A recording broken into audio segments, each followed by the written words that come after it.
दुनिया ने जितना सरजमीनी हिंदुस्तान को लूटा, उससे ज्यादा दुनिया का कोई देश नहीं लूटा। कभी राजे महाराजों के बीच एका नहीं होने से, तो कभी भीतर आघातियों के गद्दारों की तरह भारत की मिट्टी को लहूलुहान किया क्या। न सिर्फ खून की होली खेली गई, बल्कि इतिहास के सबसे धनाढ्य, सबसे ज्यादा रिचेस्ट देश भारत के खजानों और बहुमूल्य बेशकीमती आर्टिफैक्ट्स को भी फिरंगियों और मुगलों ने खूब लूटा। लेकिन क्या पता है आपको कि भारत की ये विरासतें जिन्हें लूटा गया था वो अब कहां हैं? दुनिया के दो सबसे ताकतवर देशों में, एक ब्रिटेन और दूसरा अमेरिका। बने रही हमारे साथ इस वीडियो के अंत तक, क्योंकि आज हम आपको इन अद्भुत आर्टिफैक्ट्स के बारे में बताएंगे जो कभी भारत से लूट लिए गए थे। आज वो कहां हैं, किस हालत में हैं, ये सब आपको इस वीडियो के अंत में पता चलेगा। तो चलिए चलते हैं इतिहास के पन्नों को आज में पलटने। सुल्तानगंज के बुद्ध। बिहार के भागलपुर जिले में एक छोटा सा शहर है सुल्तानगंज, और 1861 में सुल्तानगंज में रेलवे का काम चल रहा था। कई मजदूर इस रेलवे स्टेशन को बनाने के काम में लगे हुए थे। सभी मजदूर खुदाई का काम कर रहे थे और इसी बीच उनमें से कुछ मजदूरों को बुद्ध भगवान की एक मूर्ति दिखाई थी। सभी मजदूरों ने मिलकर उस मूर्ति को निकाला और जब उसका वजन किया गया तब उसका वजन पूरे 500 किलोग्राम का था। आपको बता दें कि मूर्ति कोई आम मूर्ति नहीं थी, बल्कि मूर्ति पूरे तांबे की बनी हुई थी। लेकिन दुर्भाग्यवश उस समय भारत में अंग्रेजों का राज था और यही वजह थी कि इस मूर्ति को भारत में ना रखकर इसे तुरंत वहां के रेलवे इंजीनियर बी हैरिस ने Birmingham museum and art gallery भिजवा दिया। ऐसा इसलिए क्योंकि उन्हें समझ में आ गया था कि ये कोई मामूली मूर्ति नहीं, बल्कि ये 500 से 700 एडी पुरानी है। अगर आप इस मूर्ति को देखना चाहते हैं तो आपको इंग्लैंड के Birmingham museum and art gallery जाना पड़ेगा। शाहजहां की शराब का कप। शाहजहां ऐसे शासक थे जिन्हें कला से बड़ा प्रेम था और यही वजह थी कि उनका वाइन कप भी इतना बेशकीमती था। आपको बता दें कि शाहजहां का यह कप कोई मामूली कप नहीं था, बल्कि एक से एक बेशकीमती चमकीले पत्थरों से बनाया गया था, जिसे उस समय सेंट्रल एशिया और चाइना से इंपोर्ट किया गया था। और उन बहुमूल्य पत्थरों में एक पत्थर था व्हाइट नेफ्राइट जेड का। 1657 में बना यह कप 18.7 सेंटीमीटर लंबा और 14 सेंटीमीटर चौड़ा था। लेकिन बाद में इस कप को कोलोनल चार्ल्स सीटन गुथरी ने हथिया लिया। 1857 के युद्ध के बाद यह कप कई लोगों के पास गया। एक समय ऐसा भी आया कि यह युगोस्लाविया की महारानी के पास भी पहुंच गया था, लेकिन 1962 में इसे विक्टोरिया ने हासिल कर लिया और इसे अल्बर्ट म्यूजियम में रख दिया। और आज भी यह कप अल्बर्ट म्यूजियम की शान बना हुआ है। अमरावती रेलिंग्स एंड बुद्धा पद। ब्रिटिश म्यूजियम लंदन में भारत की अमरावती की सबसे सुंदर और सबसे अनोखी मूर्ति रखी गई। आपको बता दें, कोई एक दो मूर्तियां नहीं, बल्कि 70 मूर्तियां म्यूजियम में रखी गई हैं जो भारत से लूटी गई थी। आज से करीब 140 साल पहले जब अंग्रेजों का शासन था, तब इन अंग्रेजों ने इन मूर्तियों को भारत की भूमि से खोद निकाला था, जिसके बाद 1859 में इन सभी मूर्तियों को मद्रास से लंदन भेज दिया गया। आप यकीन नहीं करेंगे कि इन मूर्तियों की नक्काशी इतनी खूबसूरत तरीके से की गई थी कि एक बार एक्सपर्ट ने कहा था कि आप ऐसी नक्काशी और ऐसी खूबसूरत मूर्तियां आप कभी भारत में नहीं देख पाएंगे।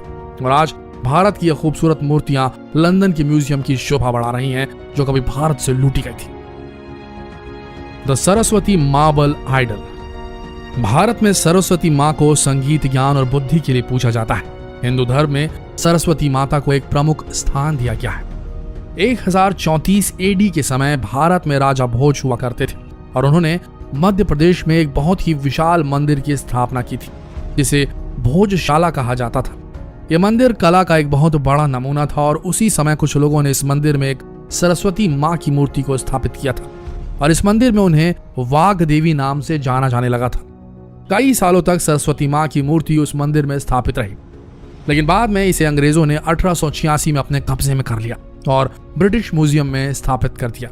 ऐसा माना जाता है कि 1826 में जब ईस्ट इंडिया कंपनी भारत आई, तब उसने हिंदुओं को हराकर मालवा पर कब्जा कर लिया और उसके बाद उन्होंने भोजशाला और भारत की कई प्रमुख इमारतों को तबाह कर दिया और इन इमारतों और मंदिरों में रखे बेशकीमती मूर्तियों को और उनके खजानों को लूट कर ले गए।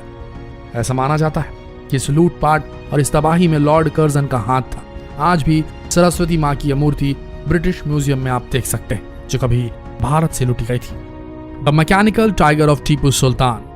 मैसूर के राजा टीपू सुल्तान अंग्रेजों से बहुत ज्यादा नफरत करते थे और यही वजह थी कि उन्होंने अपनी नफरत को दर्शाने के लिए एक ऐसा मैकेनिकल टाइगर बनवाया था जो उनकी नफरत को अंग्रेजों के प्रति दर्शाता था। यह असल में लकड़ी का बना एक शेर था, जिसमें दिखाया गया था कि वह किस तरीके से एक यूरोपियन आदमी को मार रहा है।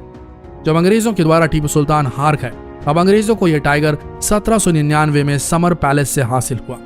इस टाइगर को हासिल करने के बाद इसका सबसे पहला एग्जीबिशन 1808 में ईस्ट इंडिया हाउस में किया गया और उसके बाद इसे विक्टोरिया के अल्बर्ट म्यूजियम में 1880 में ट्रांसफर कर दिया गया।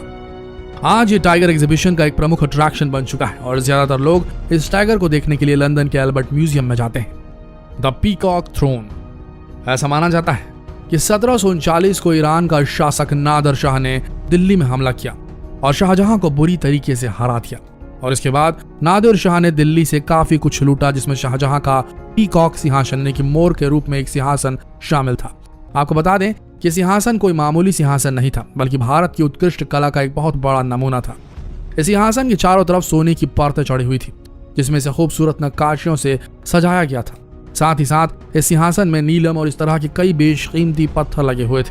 ऐसा माना जाता है कि नादिर शाह की मौत के बाद यह सिंहासन बुरी तरीके से टूट गया और तबाह हो गया। आज तक इसकी जानकारी नहीं मिल पाई कि यह कहाँ है।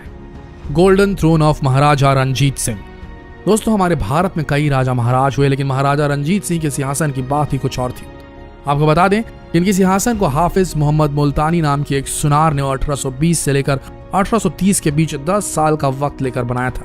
यह कोई मामूली सिंहासन नहीं था, बल्कि इसमें लकड़ी के अलावा सोने की जबरदस्त नक्काशी की गई थी।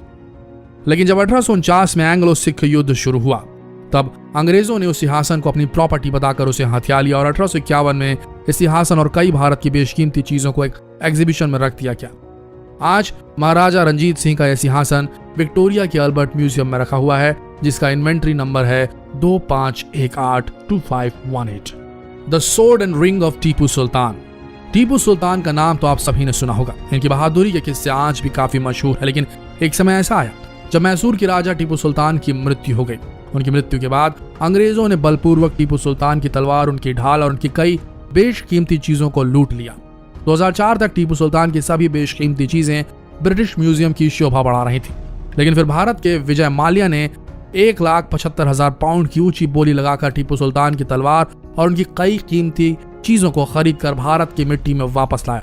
आपको बता दें कि उन्होंने तलवार के अलावा टीपू सुल्तान की 30 और बेशकीमती चीजों को पूरे 1 मिलियन पाउंड में खरीदा है।